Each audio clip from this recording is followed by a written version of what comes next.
Hello, everyone. Good evening. Can you hear me? If you open your respective cameras so we can also see each other, that would be great. If you want to just listen, just let me know. Okay. So can you all hear me? Can you just tell me whether you can hear me? Yeah, that's great. Excellent. Excellent. Yeah, great. Thank you, Scania. I think that's right. Yeah? Okay. Here we go. If you can open your cameras, that would be great, because it's recorded, but only the person who is speaking will be seen afterwards, so don't worry. Yeah, nobody will see you at all. So welcome. Can you also understand what I'm saying? Yeah? Okay. Everyone? Yes or no? Can you just give me a short feedback? Welcome in the first place, I guess. Thank you, Karen. That's really helpful.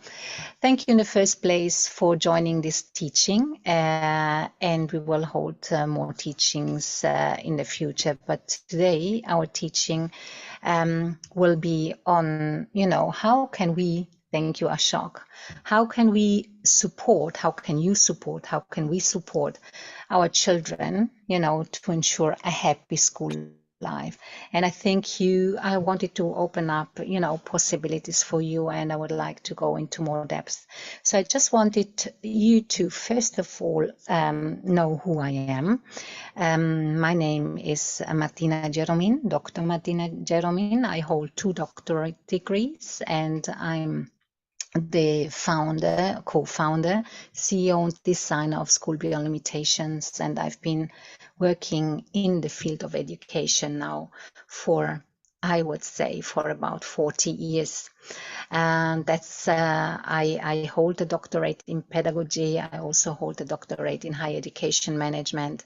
I did a master's degree in gifted education. And I knew as a child already at the age of 5 that something else is needed in school, and that is already 40 years ago. And why did I think that? Because I felt at the time that students are all kind of treated the same way. So today I would really share with you all my expertise with regards to the question. But before I start, I would also invite you to write, questions into the chat, because I will talk about the topic. I will first and foremost try to give you an understanding what the problem of our students nowadays is or are, and then we will dive into also, strategies, how we can help, and kind of unfold and create an environment and a space for our students and our children, your daughters, your sons, that they see school and learning from a completely different place. Yeah. How does that sound? Does that sound like something interesting? Yeah. Can you just give me a short feedback? Yes or no? Well, anyway, I wanted to actually start with what are the problems nowadays, and I would like to really come from the space of of my experience as a school leader, and by talking to lots of students also, and by studying also the research. And I can tell you that the majority of our students, when they join us, especially in secondary school, they say that they are stressed in school. And if I refer that to a very important study that was done by Yale University researchers who wanted to find out how students feel about their school life, right? They found out, and that's this study was conducted in 2020, and 75% of the students, high school students, said that they feel school makes them unhappy. They really felt negative emotions towards school. They felt there were 3 reasons for that. And one of the reasons is certainly that they felt they felt stressed all the time. And why did they feel stressed all the time? They felt stressed or they feel stressed also nowadays all the time because they are constantly working towards being tested, assessments, one assessment after the other. And in comparison to maybe 40 or 30 years ago, our students at the moment, your children, young people nowadays are exposed so much to lots of information out there that they know already so much more. They inform themselves through the internet. They know so many things already that they start to question what they have to learn. So they feel they don't see the meaning in learning things by heart at times. So they basically say, why do I have to do that? And they feel stressed. And that, of course, leads them to feel also demotivated in school. They don't want to work anymore. Another reason is that they feel also bored. So about 70% of students feel bored at school, says this study also, because they know certain notions already. They do not understand why they should actually spend all the time in learning notions that they don't connect with. And a third reason for them to feel that way is that they feel extremely tired because their days are so extremely long at school. And school day starts early in the morning. So they are constantly, involved in jumping from one lesson to the next lesson, and they don't have enough sleep at times. And what happens there? That children basically, and students and your sons and daughters may lose their motivation. They may lose what actually is within themselves. And that's something important to be aware of, because there's no such thing that there is a person from the beginning, a human being from the very start is curious, is intrinsically motivated to find out more. And the more, we see and we allow our children, to experiment and to go in the direction, the better they can basically,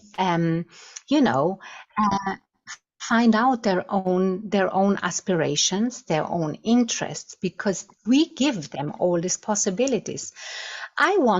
So from my point of view and from my experience and also from the research that I've done over the decades, I really need to say, each child does have this intrinsic motivation. They just lose it over time. They lose it. And I would like to share with you now something which, in my view, is really extremely, extremely fascinating. Because as I mentioned before, I'm the co-founder of School Beyond Limitations. We start with a completely different way of approaching education. And we really say that our students, they are curious. We take them from where they are.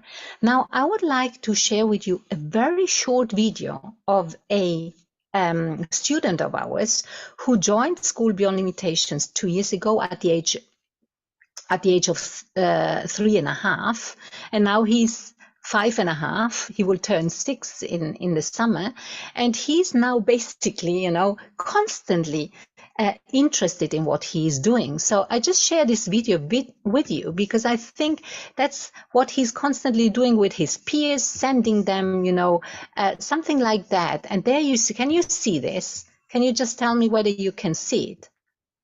Yes? Can you see it? Can you give me a hands up? Yeah? Yes, we see it. Excellent. I want to share an experiment for the next week, for the science week. And for that we just need 2 cent. coin, a 2-cent coin, and we need a glass, vinegar, and then you take the coin, put it in the glass, pour vinegar, and let it stand for 10 more minutes. And then you pour it out, and you have a shiny coin. See you.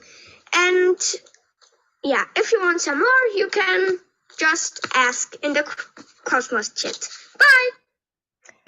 Okay, now what I wanted to show here is that this is a boy, you know, who joined us at the age of 3.5 without any understanding of English, right? And now he's teaching others. He's actually curious to learn with the others. So this is the curiosity I was talking about, and the curiosity is there if we nurture that curiosity all the time. So what are the strategies? I wanted to discuss with you what the strategies are to make sure that a student, your daughter, your son, doesn't see school anymore as an unhappy place. Yeah, we want them to see that school is something where they can really blossom. And one important aspect there is certainly that we need to get away from the understanding that there is school and there is life. School and life is interconnected. If they understand, if students, if your children understand, school is a place where they can develop their skills, where they can explore their interests, where they are seen like in real life, then they will find out, okay, school is an amazing place to be. Because in school, I can really find out who I am. I can share my knowledge with others. I'm seen by the teachers. I'm seen by my peers. It's a happy place. And if it's not a happy place, and if that should be the case, then we need to talk to our children. We need to find out why that is. But first and foremost, it's about the understanding that school and life is a learning process. It's not about, achieving a qualification. And again, I'm completely for qualifications, don't get me wrong, because I did many qualifications.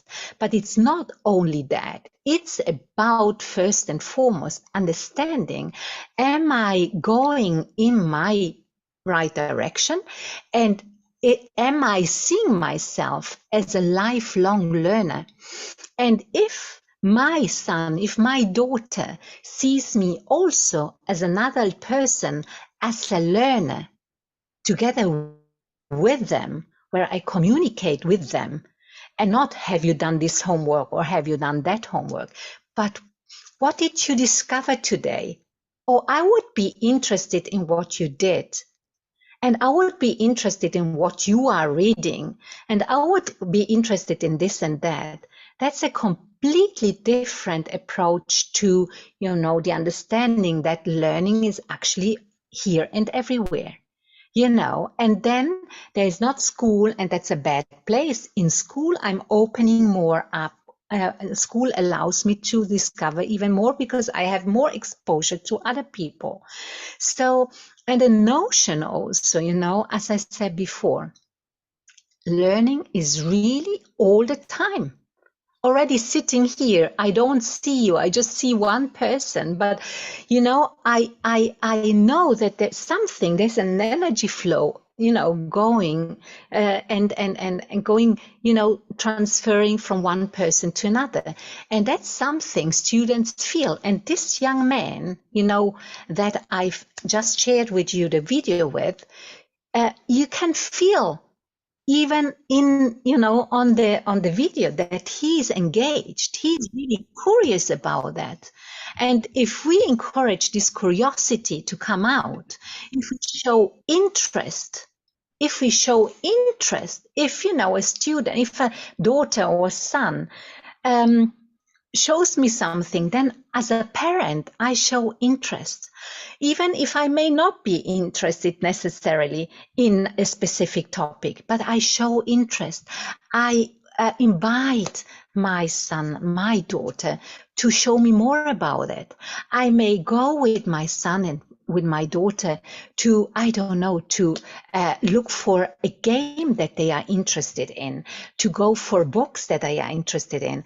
I share my own passions with my son and with my daughter, you know, and if I share them, so I'm role modeling, I'm showing that we are actually connected.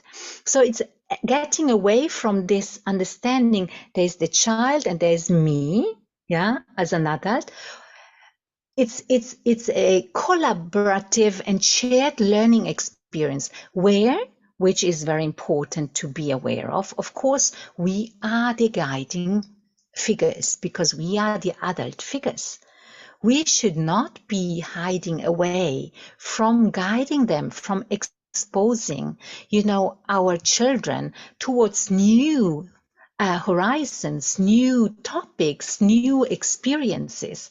So the more I inspire them and the more I allow them also to engage in different interests, that's also very important, that I just observe them.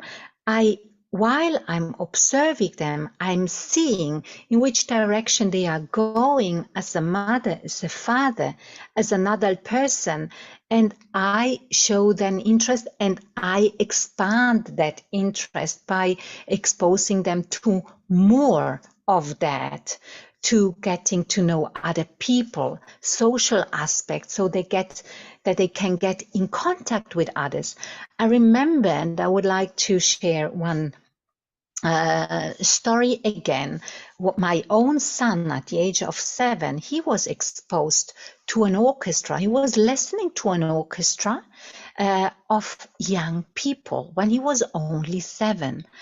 It was a youth orchestra that came to his school, and he saw these young people play cellos and violins and trumpets and whatsoever. And after that one concert, he came home and he said, I want to start playing the violin. And that was for me enough of a reason to say, yes, we make that happen. And so we did make it happen, and he became a violin player. I mean, he's not a professional violin player, but he's still playing it at the adult age. And that opened a new horizon for piano. It opened a new horizon for mathematics. It opened a new horizon for physics and lots of other things. So it's important for our children to be exposed to what they show us that they are interested in.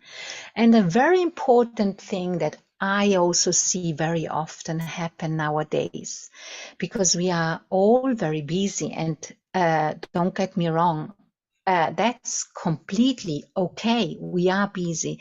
But when we are with our children, it's important that we make time for our children, that they see that we are with them. It's quality time.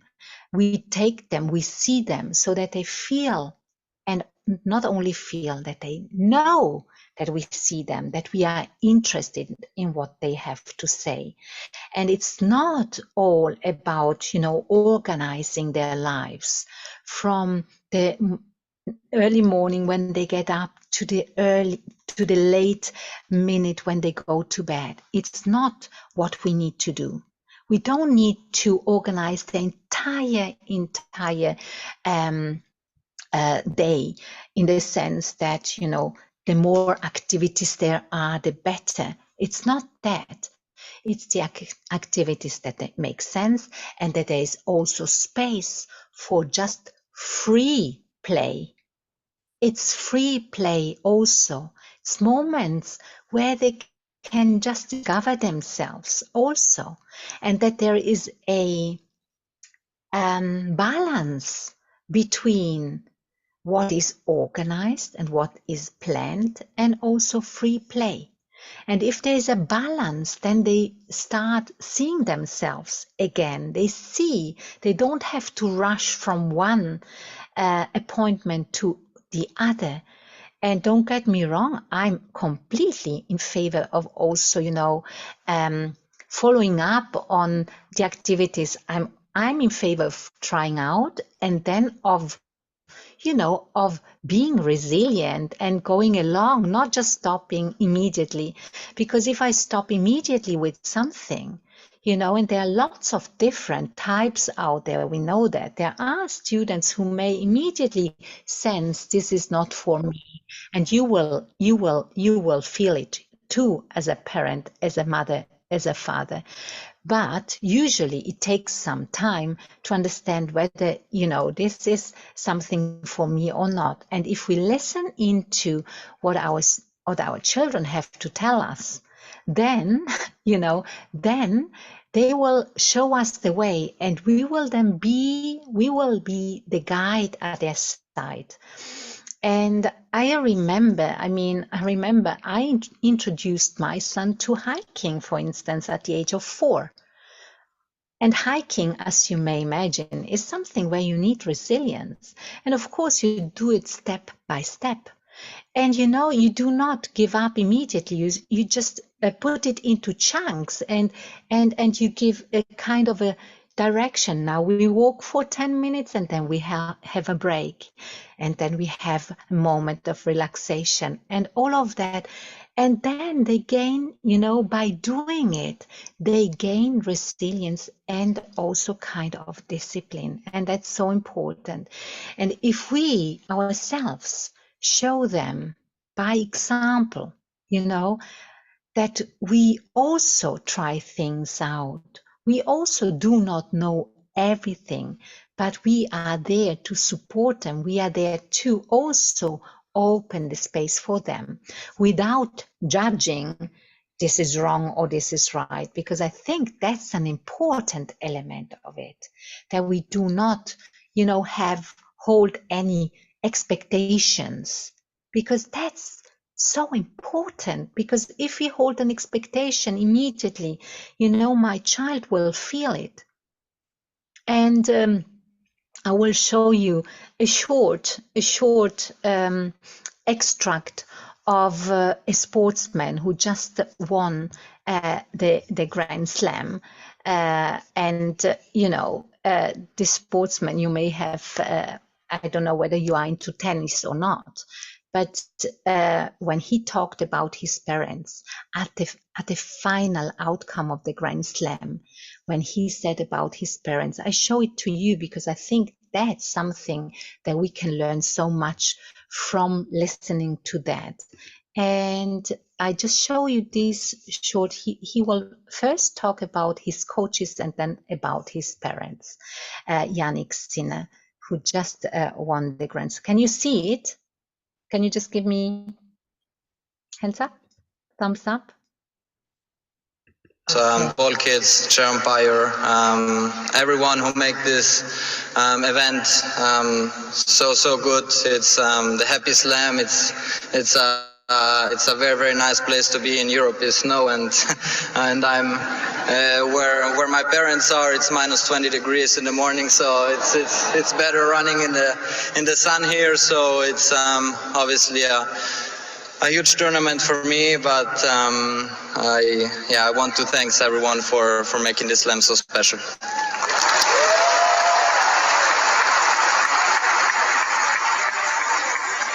Then is my team there, everyone who is in this box, and not only also watching from home who works with me. We are trying to get better every day. Even during the tournament, we try to get stronger, trying to understand every situation a little bit better. So I'm so glad to have you there, supporting me, understanding me, which sometimes it's not easy because I'm still a little bit young sometimes, but it's it is what it is. I just want to thank everyone.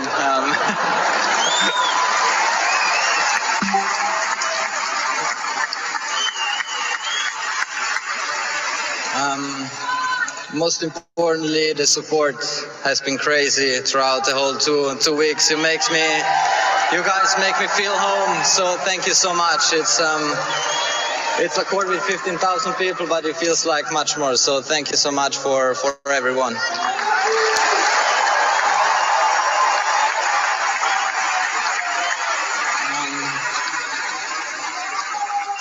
Everyone who is watching from home, especially my family, I wish that everyone could have my parents, because they always let me choose whatever I wanted to.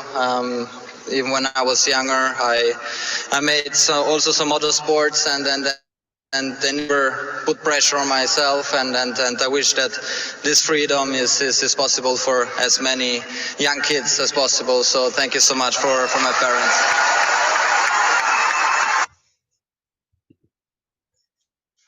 I think there were two things that were extremely important for us. So the freedom of choice and no pressure. No pressure came from his parents.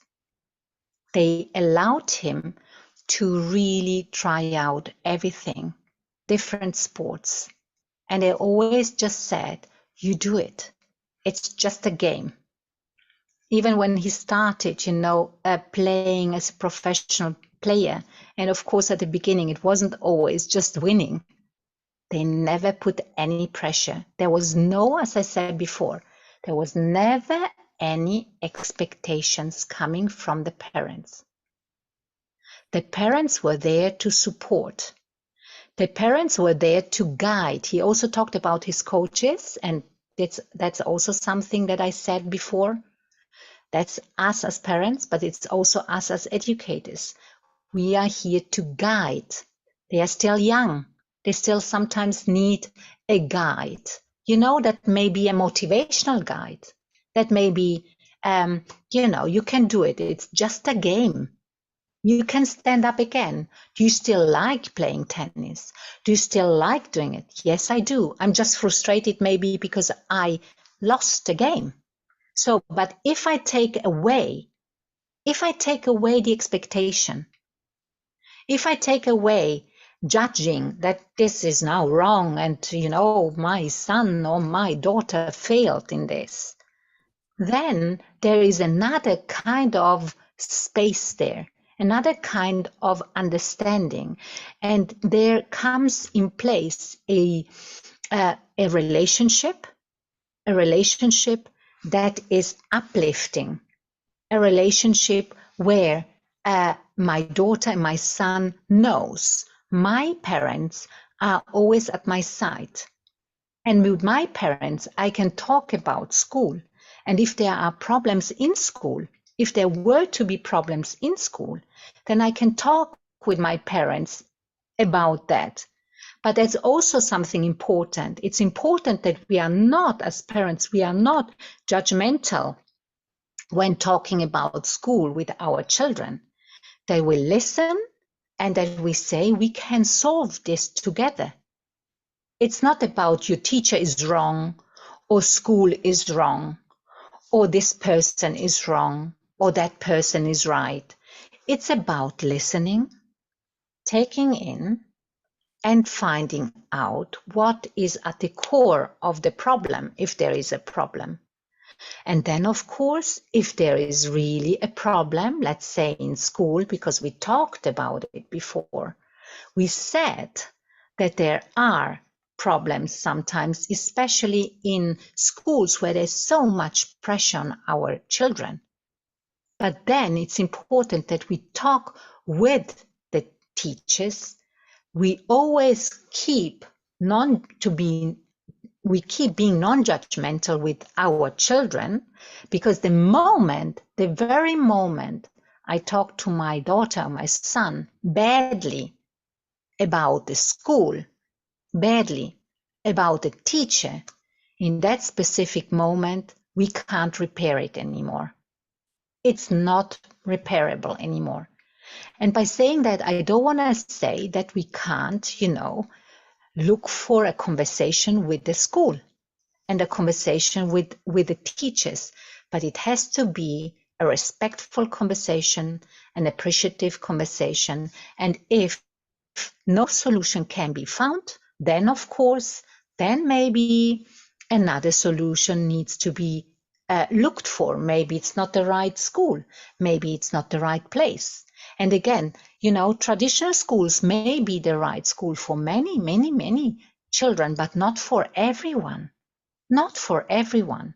And we see 75%, what I said before in this Yale research, and what I experience as well. I can't say 75%. In our case, it's more, because we, of course, cater for children and for students at School Beyond Limitations who are not happy in school. So for us, it's even more. You know, that's for sure. But if they're coming to us and they, you know, and that their creativity is not seen in a system where they just need to perform and just need to reproduce what's actually asked from them, you know, and they need to fulfill all the assessments. They need to do this and that. And they can't, you know, do what this young boy did before, where he on the Sunday, he sent a video to his classmates and he said, come back to school tomorrow because I want to do this experiment with you on a Sunday. And where on a Sunday, a student suddenly, you know, not suddenly, when they come to us very early, then they love school so much that they say, it's already Saturday, it's already Sunday. I don't want to have Saturday and Sunday because I prefer to going to school, because school is a place where I can expand and I go beyond. Yeah. So it's not, that's also an important strategy, as we also heard with Yannick Sinne. He was never in a space where he was compared to other people by his parents. Never. There's no competition. You know, of course you want to go for more, but because you want to go for more, you have clarity in your mind. And in this case, Yannick knew as a child, and I know him not personally, but he's coming from my region, and I know people who know him personally. And I know that already at the age of 8 and 10, he knew that he wanted to become one of the leaders in his field. Yeah. At the time he was still skiing. So it was, he probably, he thought he would become a skier, but then he became a tennis player. And that's what I'm saying. It's very, very important that we observe carefully our children. If we observe them, if we go with them, if we make time for them, if we do not expect them to fulfill our expectations, because it's always our expectation. I expect my child to do well in school. I expect my child to always bring home the best grades. I mean, first and foremost, you know, what do grades actually tell us about the student? Maybe they tell us that they did well in an assessment, maybe, but it doesn't tell us whether they really are, you know, enjoying the learning. If they enjoy the learning, that's much more important. And then their grades will come anyways. And that's very important. So I think as parents, there are many, I already mentioned to you, many strategies. But, you know, as mentioned also in the text that was sent to you, it's really a very important aspect of communication. I need to communicate with my child. And communication is not only words. It is words. It is words, but it is through observation. It is through asking questions. It is through me being the guide, but not being the guide who knows what my child has to be doing. Because I'm not the child. I don't know exactly. I can be humble and say, I'm going with the flow of this of this child. And this is what I constantly say also to our facilitators and teachers. Observe your children, observe your students, and go with their interest and their flow and their energy. And then they will actually find their essence, because that's what we need to do. We need to help them find their essence. It's their essence. It's their element, as Sir Ken Robinson called it. You know, we all hold a why within ourselves. We all hold it, whether we are more the creative person or whether we are more the analytical person. But I'm not talking about necessarily, I have to know already exactly I will do this specific profession at the age of 30. It's not that. It's more, is this more a person who is inclined, you know, to work with people or to be among people? Is it more a person who is a thinker? Is it more a person? And then I open the space. And it's really, really important. The communication, the relationship needs to be on a non-judgmental sphere. If I judge constantly, this is good, this is not good, then it will not take us to the essence of the child. And each person, I'm completely convinced, each person has clarity within. We are all unique. We know that. We are all unique. We are all unique. And there is no such thing that we then compete against one another, because each of you is different. But if we put all the things together, all our elements together, then, you know, then we see that we can create something together. So it's really communication is key. And the communication is listening, active listening. It's looking, and so much more, as I said before. And then, of course, you know, I need to help. You know, that's where I'm the guide for my child. I need to support a child also, again, in a non-judgmental way, to interrelate him and herself with others, with siblings, with friends, with the family members. If there is a conflict, I don't have to intervene all the time. I can help them find ways how to solve the conflicts by themselves. Yeah, I can help them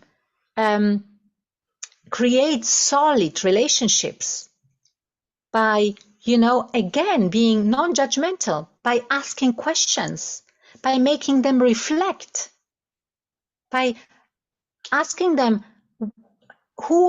why have you been angry? Where is your anger coming from? Tell me. And maybe they just need to get this mirror, and then they will, you know, they will see that you just are there. And the more the calmer we are, and the more we show them that each conflict can be solved, the more they will learn it themselves, and the more they will not blame others, because ultimately, for us, it's important that they take responsibility for their lives. Yeah, in school, outside of school.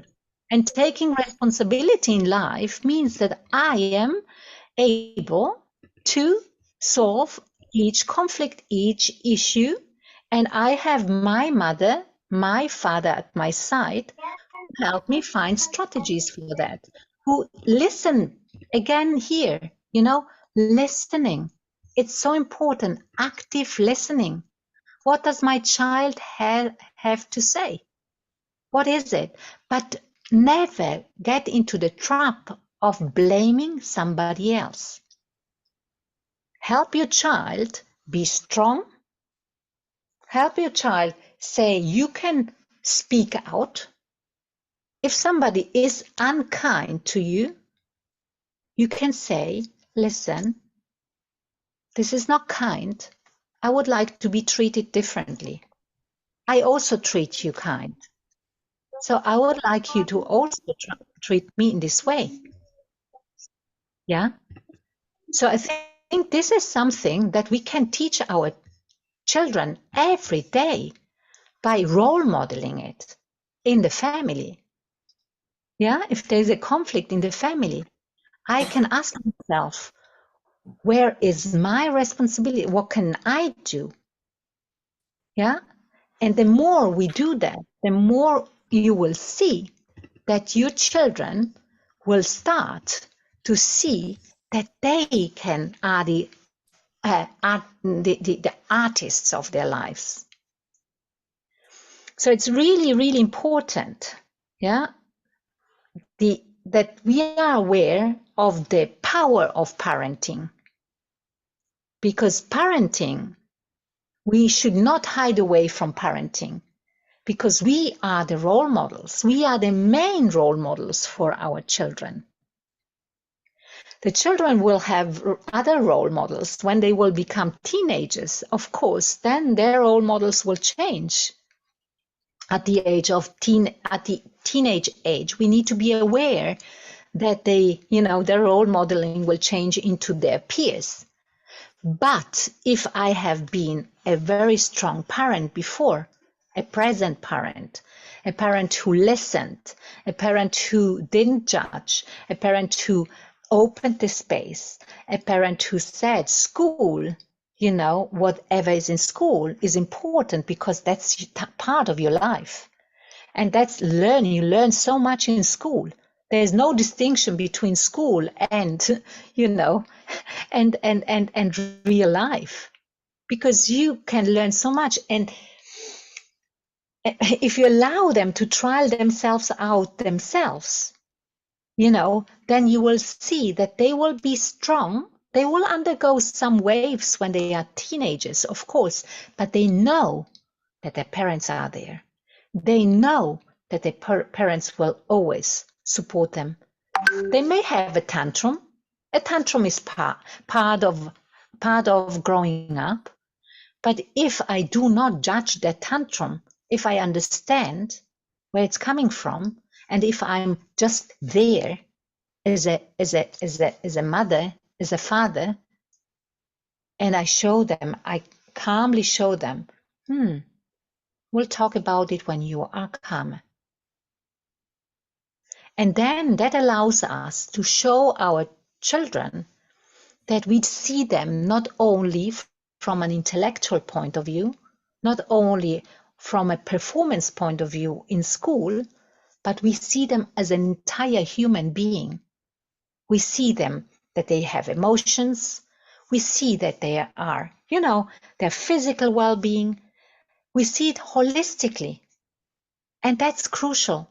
And that is also crucial to establish a strong relationship then between you and your daughter and your son. And that's the basis,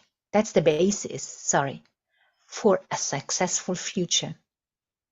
That's the basis, because your children will come back to you, even if they may, open up in their teenage years for somebody else.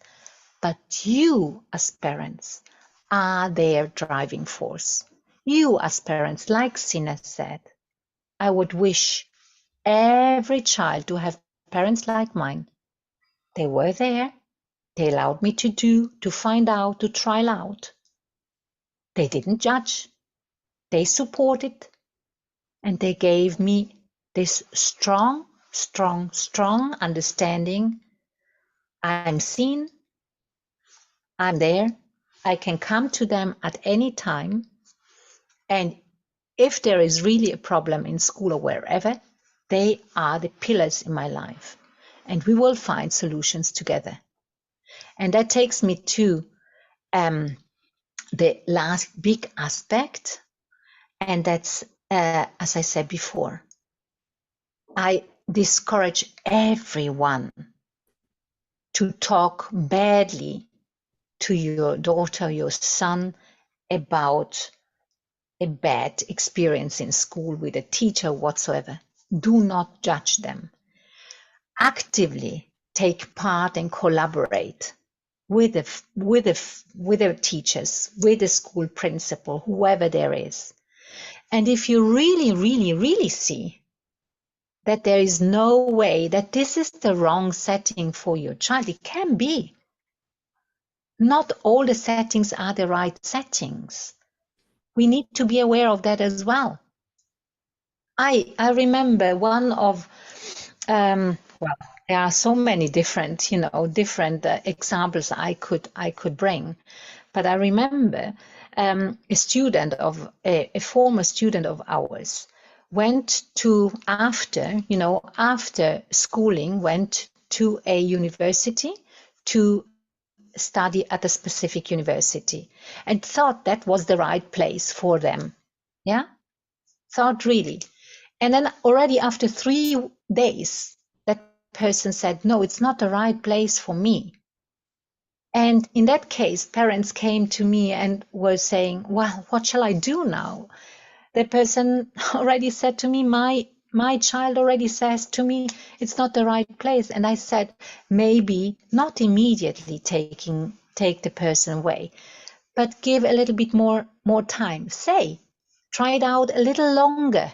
Try it out a little longer, because maybe it's just an overwhelming feeling at the beginning, because all is new. You don't know anybody. It's a new city. It's new people around you. It's a new country, even in that case. It all was new. Just give the person the understanding give your child the understanding to stay a little longer, even offer if you want to go there and to stay with them, and then you can find out. And so they did. They stayed 3 more weeks.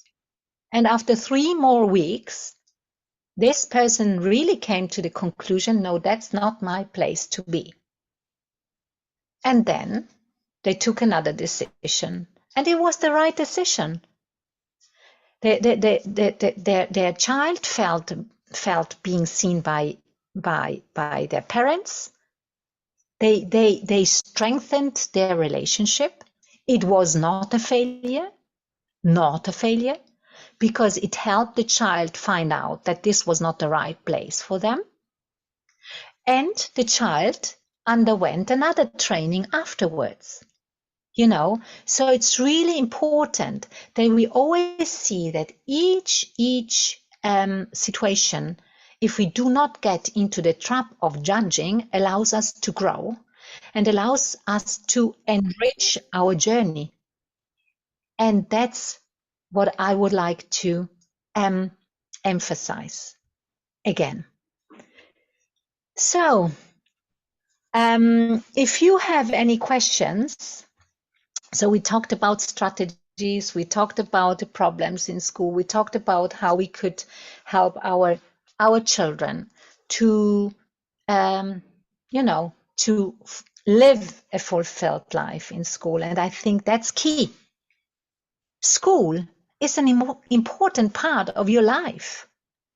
I mean, if I'm unhappy in school, if I'm completely unhappy in school, then something is not working.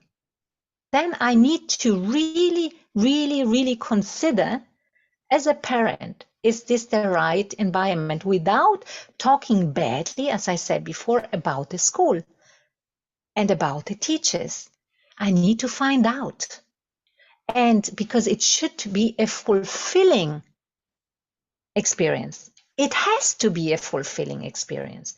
And there are lots of schools out there that allow that to happen. And certainly, I don't want to say that School Beyond Limitations is the only school, but for sure, School Beyond Limitations is a school that allows students to live up, to what they want to achieve, what they want to do, what their essence is. And if you would like to find out more, please, you look at our, website.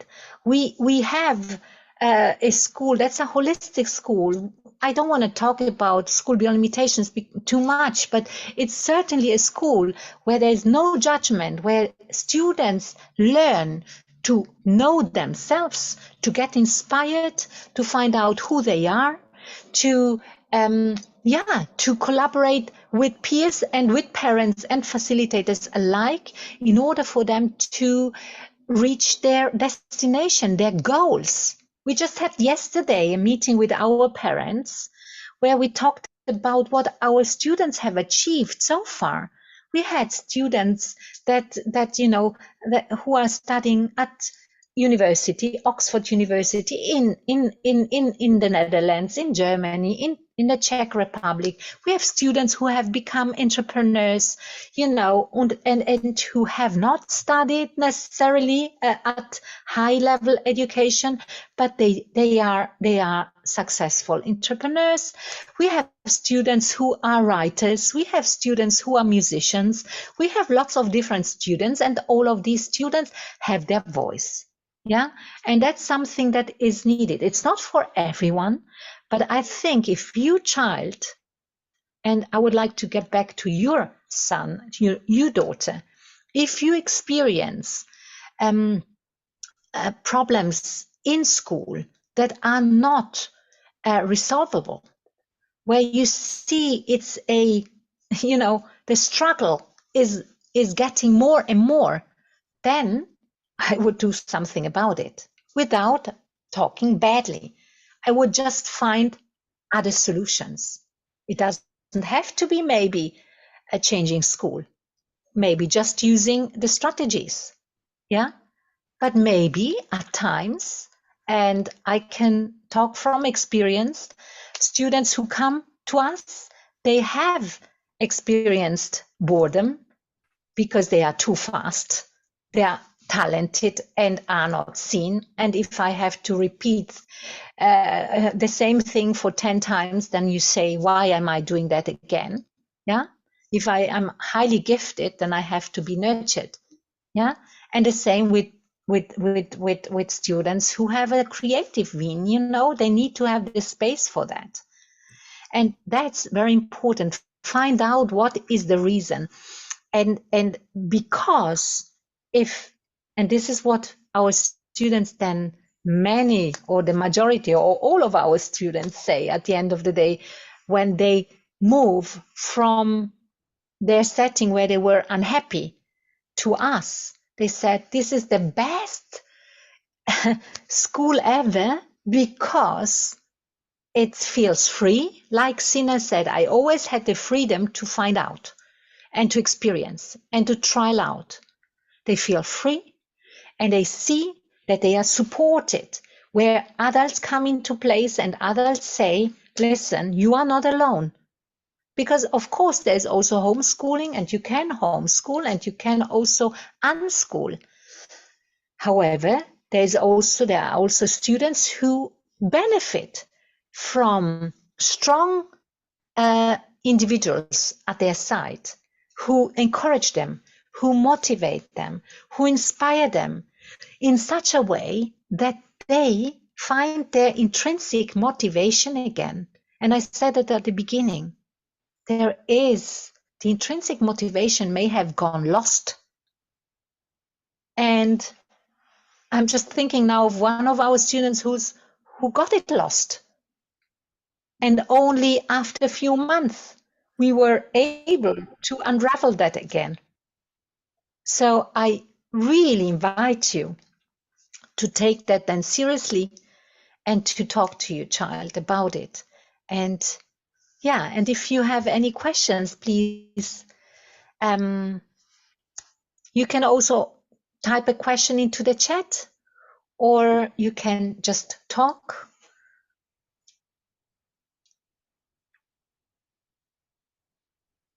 Do you have a question?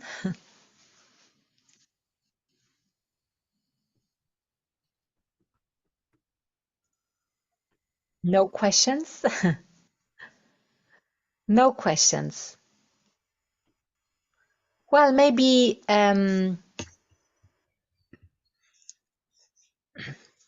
maybe you can say whether it was interesting, fruitful, it helped you somehow.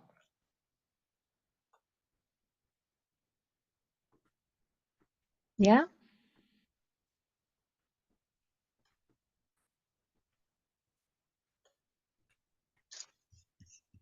Okay.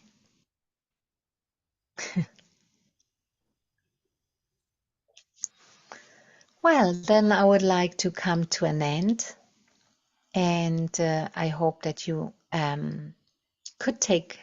were able to take away something from this teaching, and I'm looking forward to maybe seeing you either at another teaching or at School Beyond Limitations, maybe for conversation, if you think that you would like to find something appropriate for your child, where your child is really seen and where we develop your child's innate and unique essence in a way that your child can say, I love going to school.